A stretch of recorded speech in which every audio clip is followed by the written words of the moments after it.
Yun, papasok na kami sa room. Hi, miss. Na-upgrade kami. Ang na-book lang namin dito sa Boracay Ocean Club ay superior. Pero in-upgrade kami, hindi ko alam kung bakit. Naawa siguro sa akin, mukhang pagod. Ito yung room namin, no? 2207. Boracay Ocean Club.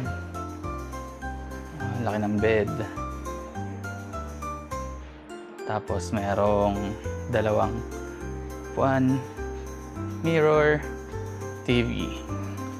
At meron ding cabinet.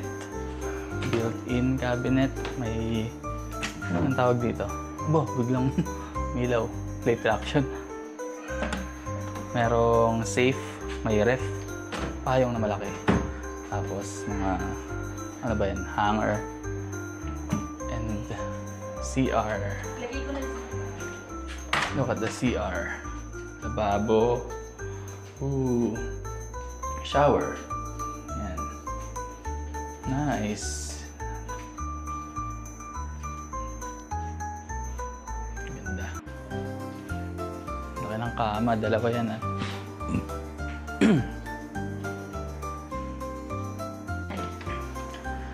Story time.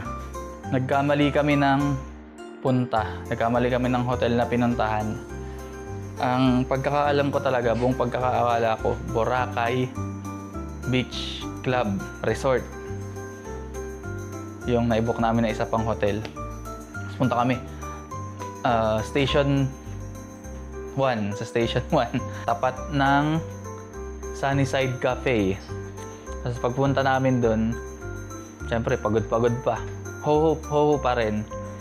So, malayo. Pagpunta namin doon, tinanong yung pangalan.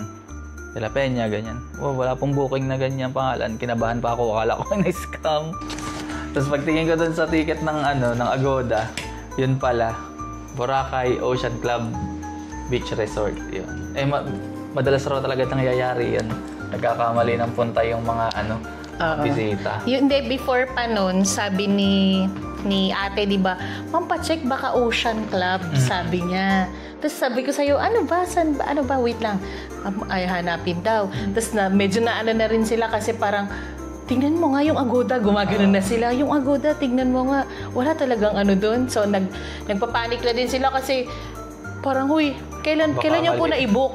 Tapos parang, nung January pa, hala. So, yun na nga. Kaya, ma'am, baka, tapos nung hinahanap mo na nga, di ba?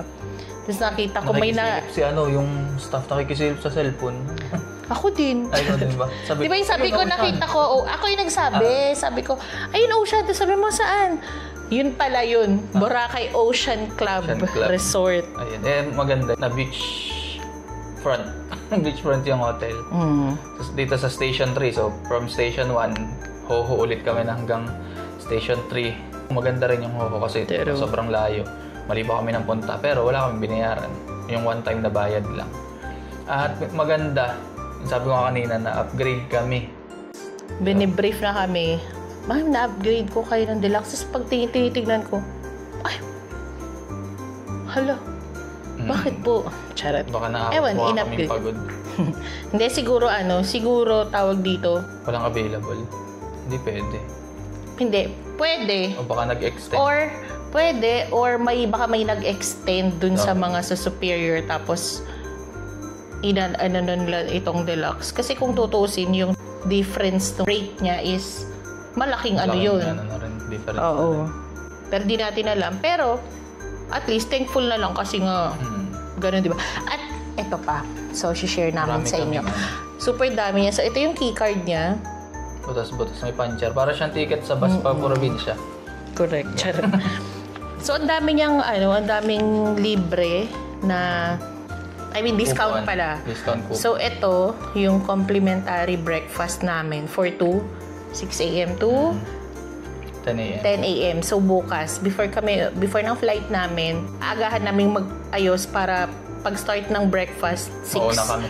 Mauna talaga kami kakain para before kami mag-flight, busog na kami. Tapos, gym. Ito, sa third floor, unlimited access of gym. Yeah, medyo ako dito, ito talaga yung hinihintay ko yung gym. Wow! Tapos, ang daming discounts sa K-Kitchen, Sky Club, and Surf Beach. Tingin. 20%. Yan. Hindi natin na tanong kung may access tayo dun sa rooftop. Siguro meron naman. Meron yan. Ay. Tapos tatanong natin yung pangalan nung... Feeling ko yung surf top, ano yung Sky Club? Baka yan yung Sky Club. Tapos ito, yung massage, foot massage, 100 off sa 60 minutes. Tapos, ayun sinasabi ni CS na magna-nightlife kami mamayang gabi. Since last night namin dito sa Bora. So, meron din kaming all-day happy hour. Ay, all-day happy hour, saan to? Ito, left side. Beach, okay. Tapos, if ever naman liligo kami, may pool towel card. So, para makahiram. So, kung gusto mong maligo, pwede ka makahiram ng pool towel para hindi mo magamit yung towel mo. Or kung may nakalimutan mo yung towel mo sa bahay. Correct. So, ang ganda, maganda din. Kung gusto nyo ng beachfront resort, ito. Pero recommended. Ano to? Papasok na ganun. Oo, so medyo malayo yung lalakarin mo. Tapos maganda dito, merong blower.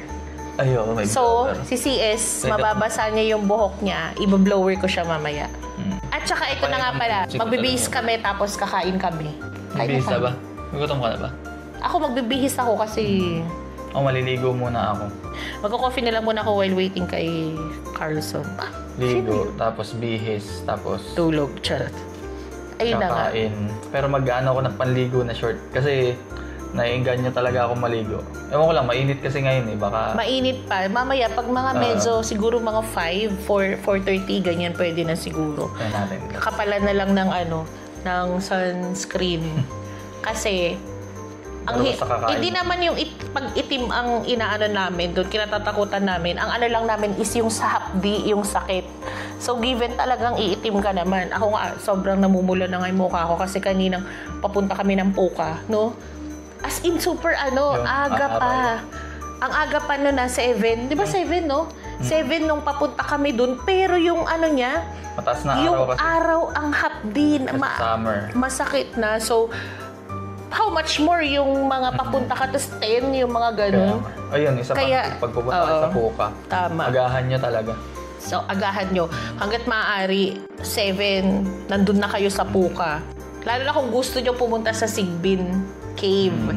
Yun kasi yun pala yun. Hindi naman yung pagpunta ng Puka yung kaya kami na sunburn, kaya kami na expose sa yung pagpunta sa Sigbin. Diba? Crystal kayak kasi yun Oo. Yung video, hindi ko alam kung mapopost kasi yung audio.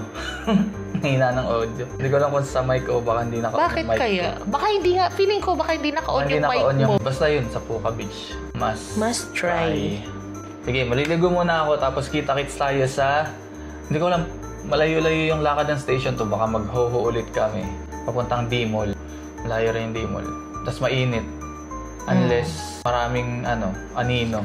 Maraming silong ba yun? Silong na malalakaran hanggang D-Mall. Hindi, feeling ko maglakad tayo siguro mga hapon-hapon or ewan ko. Pwede ako kakain. Ayaw nga pala, kakain na pala tayo at sa D-Mall pala tayo kakain. Liligo muna ako tapos kita-kits tayo sa paglabas namin ng hotel. Puntang kainan, lunch. Peace out!